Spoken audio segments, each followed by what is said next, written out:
그 어떤 문제도 피해갈 수 없는 수학의 맥심 백은하입니다. 제가 전국으로 강연회를 좀 많이 다니는데요. 오늘은 되게 규모가 좀 조촐한 강연회예요. 그런데 이 조촐한 학생들에 비해서 반응이 상당히 좋더라고요. 제가 이제 영어 선생님, 다른 영어 선생님들하고도 강연회를 다니고요. 또 국어 선생님들하고도 강연회를 다녀요. 근데 제가 되게 좋아하는 한성준 선생님이세요. 영어 발음도 너무 좋죠. 그리고 너무 일목요연하게 설명을 잘 해주세요. 근데 여러 번 한성준 선생님하고 같이 강연회가 듀엣이 돼갖고 했었는데 오늘과 같은 남곡중학교 반응은 처음이에요. 아까 바이오그래피 깜짝 놀랐습니다. 바이오 뭐죠? 했더니 요구르트래요. 그래피 뭐죠? 포도래요. 포도 요구르트. 포도 요구르트가 되는 거예요. 그래서 선생님 보면 앉아갖고 계속 빵빵 터졌어요. 그래서 남곡중학교 오늘 기대하는 마음으로 선생님 강연회 시작해 보도록 하겠습니다. 여러분 수포자라고 한 번씩은 다 들어보셨죠? 네. 좀 마음이 뭔가 이렇게 착잡해지는 마음이 듭니다. 그렇죠? 그래서 오늘 우리나라 수포자의 현황에 대한 이야기와 여기 앉아 계신 분들이 과연 수포자인지 우리 오늘 진단하는 시간을 한번 갖도록 해볼게요. 그리고 오늘의 그 수포자들에게 선생님이 처방전을 내려줄 겁니다. 선생님은요, 그 어떤 문제도 피해갈 수 없는 수학의 백신이라는 말을 사용을 오랫동안 해오고 있었어요. 여러분 백신이 무슨 말인지 아세요? 아까 또 안티바이오틱스를 가지고 백신, 알약, 주사 이렇게 하는 친구들도 있는데, 네, 백신이라는 것은 우리가 예를 들어서 신종플루가 엄청나게 유행을 해요. 그러면은 주사를 맞죠. 그럼 예방 주사를 맞으면 우리 몸 안에 뭐가 생기죠? 균? 항체가 생기죠. 그래서 어떤 바이러스가 오더라도 우리가 이겨낼 수 있는 힘을 키우는 것이 바로 백신 주사예요. 수학도 역시 마찬가지예요. 개념 항체를 우리 몸 안에 생성을 해서 그 어떤 문제가 오더라도 해결할 수 있는 힘을 키우자. 그게 선생님의 수학의 교육 철학입니다. 자, 그래서 마지막으로 여러분에게 수포 바이러스 백신을 놔주도록 할 겁니다. 자, 우리나라 수포자의 현황. 자, 초등학교 1, 3학년 때는요, 몇 %이죠? 네, 13%. 자, 그러다가 초등학교 4, 5학년이 되면서 약수와 배수를 배우기 시작해요. 통분을 해줘야 되고요. 분수와 소수의 계산이 들어가면서부터 이제 점점 계산이 복잡해집니다. 약수의 배수의 개념이 정확하지 않은 친구들은 물론 그때 구구단을 외우지 못한 친구들 역시 점점 수학이 어려워지기 시작하고요. 중학교 3학년 정도가 되면 거의 50%에 달하는 수포자가 발생을 해요. 자, 중학교 1학년 때부터 또 수학이 어려워져요. 문자를 사용하여 나타낸 식들이 나오고요. 음의 정수가 등장을 합니다. 그러면서 여러분이 생각하던 수학이 아니라 X하고 Y를 막 곱해야 되고 이런 상황들이 벌어지면서 점점점 수학이 어렵게 느껴지죠. 그리고 고등학교 3학년이 되면 거의 60%에 달하는 친구들이 수포자라고 해요. 선생님 되게 안 좋아하는 말 중에 한 가지가 바로 수포자라는 말이에요. 수학 시간에 다른 과목을 막 공부하고 이런 친구들. 근데 반대로 생각하면요. 수포자가 60%에 달한다면 수학을 포기하지만 않는다면 우리는 상위 40% 안에 들 수 있습니다. 맞죠? 그러면 과연 지금 앉아 계신 친구들은 우리가 수포자인지 아닌지 한번 진단하는 시간을 갖도록 한번 해볼게요. 자, 수학 시간에 다른 과목 공부한다. 솔직히 많이 들 줄 알았는데 혼자 들어서 당황했어요. 선생님들 눈을 살짝 감아주세요. 수학 시간에 다른 과목 공부한다. 갑자기 막 안 들어 이제. 왠지 그쵸? 남곡중학교는 수포자가 없나 봐요. 자, X와 Y 막 숫자가 아니라 막 문자들을 더하고 곱하고 이게 도대체 수학 시간인지 영어 시간인지 알 수가 없다. 네 맞아요. 공감하죠. 막 문자를 사용하여 나타내는 식 너무 복잡하죠. X 나누기 Y 나누기 Z는 뭘까요? 갑자기 당황하고 있습니다. 네, 수학 점수가 롤러코스터를 타는 친구들이 있어요. 어느 날은 갑자기 90몇 점. 어느 날은 갑자기 막 3, 40점까지. 되게 싫어하니? 이러면서 들쑥날쑥한 친구들이 있습니다. 자, 말만 바꿔도 나는 다른 문제 같다. 분명히 선생님이 설명하실 때 다 알 것 같은데 문제를 보면 모르겠다. 점점 많아지고 있어. 자, 선생님이 분명히 교과서에서 출제하겠다고 했는데 시험 문제를 보면 교과서가 아니라 태어나서 처음 보는 문제 같다. 그쵸?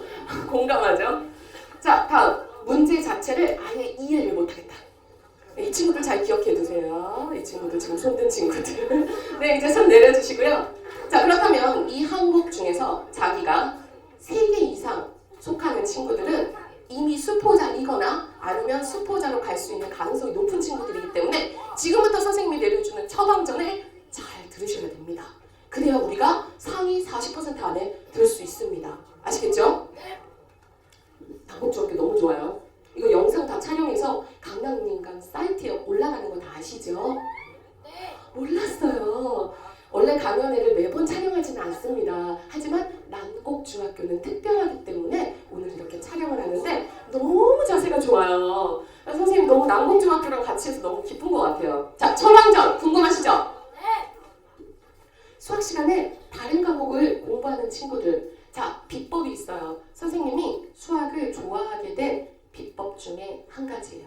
자, 그게 바로 무엇이냐면 나를 위해서 수학 선생님을 사랑하자! 혹시 여기 수학 선생님 오셨나요?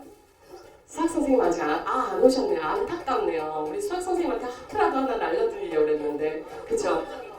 자, 선생님을 좋아하다 보면 그 과목이 좋아지고요. 선생님이 정말 재밌으면 그 과목에 집중하게 되고요. 선생님이 과제를 내주시면 칭찬받고 싶어요. 그게 다 누구를 위해서? 나를 위해서 수학 선생님을 사랑하는 게 바로 그 수학 시간에 다른 과목을 공부하지 않는 비법이에요. 선생님도 중학교 1학년 때, 초등학교 때까지는 선생님 실제로 구구단도 못 외웠던 학생이었었어요. 88에? 어머, 너무 똑똑하네. 선생님은 88에 63이라고 했어요. 실제로. 그래서 초등학교 2학년 때 계속 88에 63이라고 외우는 거예요. 나도 몰래. 8일은 88이 16하다 보면 88에 60. 그 다음부터 3인가 3가 3인가 3가 엄마 복잡 63 이러면서 이렇게 틀렸어요. 나머지 공부까지 했어요. 담임 선생님이 남아서 너는 구구단을 아직 못 외우니까 오늘 남아서 8단을 다 외우고 가. 너무 잘하네. 근데 선생님이 88에 마지막으로 담임 선생님이 자 88에 이걸 맞춰야지 집에 보내줄 거야. 88에 근데 내가 또 63이라고 하는 거예요. 그랬더니 그때 담임 선생님이 선생님 손등에다가 컴퓨터 사인펜 컴사로 88에 64라고 적어주셨어요. 그래서 그 다음부터 이게 마치 나의 든든한 구구단 88에 64 이렇게 외웠던 구구단도 못 외웠던 사람인데 선생님이 수학 강사가 됐고요. 네이버에 선생님 검색하면 나올 정도로 수학의 바이블을 집필했습니다. 지금 많은 수학책도 집필하고 있고요. EBS랑 강남인강이랑 지금 여러 곳에서 수학을 하고 있어요. 그만큼 구구단도 못 외웠던 친구가 어떻게 수학 선생님이 됐을까? 저는 수학을 너무너무 사랑했는데 그게 중학교 1학년 때 수학 선생님을 사랑하기 시작하면서부터 시작됐습니다. 그래서 로맨스 아니고 여자 선생님이세요. 자, 그래서 여러분도 자기 자신을 위해서 수학 선생님을 사랑하시길 바랍니다. 자, 수학에서 영어가 나온다 이렇게 생각하는 친구들 많죠. 자, 우리 한번 손을 들어볼까요? 수학은 암기 과목이다? 아니다. 암기 과목이다. 암기 과목이 아니다. 네, 아까 88에 어떻게 하셨죠? 암기하셨네요. 물론 구구단의 원리가 있어요. 그 원리를 토대로 매번 나올 때마다 원리를 아셔야 될까요? 아니에요. 원리를 토대로 암기하셔야 돼요. 나중에 여러분이 중학교 3학년이 되면요. 근해 공식을 암기하셔야 돼요. 근해 공식이 나오게 된 과정, 유도 과정도 너무 중요하지만 x는 2a분의 마이너스 b뿔 마이너스 b제곱 마이너스 4ac. 야, 영어 선생님보다 멋지죠? 괜히 한번 해봤어요. 할 게 없어서 영어 발음 좋지도 않은데. 자, 이렇게 그러니까 근해 공식 같은 것들의 유도 과정도 알아야 되지만 그거를 토대로 암기하셔야 돼요. 자, 수학이라는 거는요. 영어도 역시 외국어기 때문에 우리가 어원을 토대로 단어를 암기해야 되는 것처럼 엄마, 물, 책상 이렇게 다 암기한 거잖아요. 수학은 세계 공용 언어예요. 세계가 다 통하는 기호의 학문입니다. 반드시 수학을 암기 과목이라고 생각하시고 외우세요. 말할 수 있을 때까지 말할 수 있어야 수학입니다. 아시겠죠? 자, 수학 점수가 들쑥날쑥 롤러코스터를 타는 친구들 아까 있었죠? 자, 이 친구들은 뭐냐면 자기가 대수 파트, 예를 들어서 계산을 되게 잘해요. 그런데 2학기가 되면 이제 조만간 여러분 도형을 배울 거예요. 평면 도형에서 평행선에서의 억각과 동의각도 배우고요. 입체 도형에서 부피, 건널기 벌써 다 배웠어요? 어떻게 1학년 2학기 걸 벌써 다 배웠지? 저희 나눠서 이야, 천재인데? 자, 그러면 2학년 1학기 때 또 대수를 배워요. 1차 부등식, 2차 부등식, 활용, 연립방정식 다 배웠어요? 참 똘똘해 보여. 나의 어렸을 때 모습을 보는 것 같아. 자, 그리고 2학년 2학기가 되면요, 또 도형을 배워요. 삼각형의 내심, 외심, 무게중심, 사각형의 성질들 다 배워요.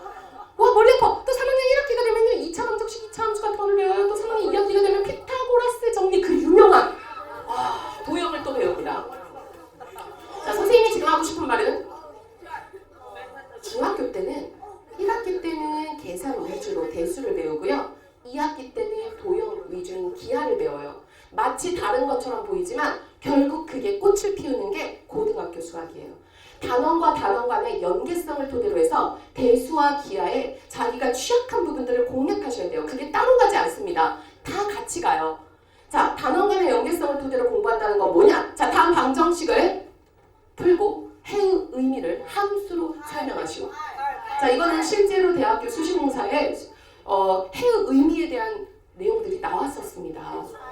자, 여기 x는 8 이러면 그거는 그냥 방정식의 해를 구한 것 뿐이죠. 자, 여기서 얘기하는 x는 8이라는 해의 의미가 바로 뭐냐면 결국 y는 x-3이라는 직선과 y는 5라는 직선이 만나서 생기는 교점의 x의 값, 즉 우리가 배우는 도형들 있잖아요. 그 도형이 고등학교 올라가면 좌표 평면 위에 올라가서 대수와 기하가 하나로 모아질 거예요.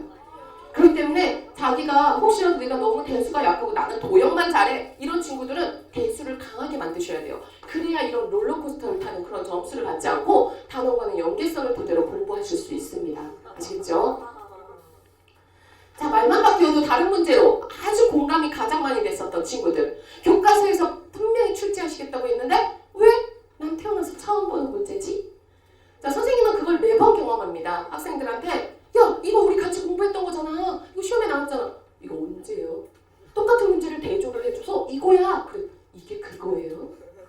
자, 이런 친구들의 원인은 바로 뭐냐면 개념 항체가 튼튼하게 생성되지 않은 거예요. 문제는 바뀌어도요, 수학에 있어서의 개념은 바뀌지 않습니다. 수능이 벌써 10년이 넘었고요. 그 사이에 학평 모의고사하고 이런 것까지 딱 생각하면 문제가 어마무지예요. 그런데 그 문제가요, 단 하나도 겹치는 게 없습니다. 저작권 문제 때문에 똑같은 문제가 출제가 되면 안 돼요. 그런데도 개념은 그 개념 안에서 그 많은 문제들이 파생돼서 나올 수 있어요. 자, 여러분, 수학에서 얘기하는 개념이라는 건 바로 뭐냐? 누구죠? 잘 몰라요? 공부만 하나 봐, 우리 남북 중학교는.